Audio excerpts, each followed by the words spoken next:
હમણાં મારો વિડીયો એ મુકાઈ જશે ને ધોકા ઉપાડવાની વાત કરે તો અમે બંગડિયું નથી પહેર્યું ભાઈ, આ ખુલ્લેઆમ કહું.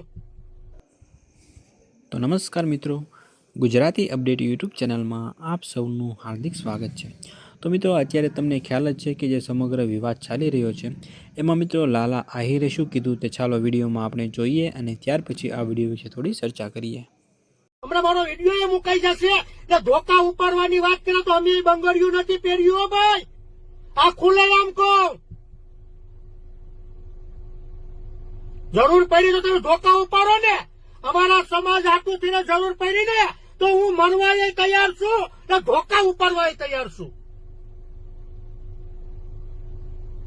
પોતપોતાના સમાજને પોતપોતાનો ગૌરવ હોય, હું એમ જ કઉ છું. એટલે હું તો હર્ષદ સંઘવીને કહેવા માંગુ કે આવા નિવેદનો દેતા હોય ને એને પાર્ટીમાં જ ન રખાય. તો મિત્રો, અત્યારે તમને ખ્યાલ છે કે જે સમગ્ર વિવાદ ચાલી રહ્યો છે એમાં મિત્રો ભાવનગરના કોળી સમાજના આગેવાન પરસોત્તમભાઈ સોલંકીનો એક વિડીયો આવ્યો હતો, જેમાં મિત્રો તેઓ કહી રહ્યા હતા કે કોળી સમાજ માટે જ્યારે પણ જરૂર પડશે તો તેઓ ધોકા પણ ઉપાડશે, એવું પરસોત્તમભાઈ સોલંકીએ કહ્યું હતું. તો મિત્રો, એવામાં અત્યારે લાલા આહિરનો પણ એક વિડીયો સામે આવ્યો છે, જેમાં મિત્રો તેમણે શું કીધું તે તમે આગળ વિડીયોમાં જોયું.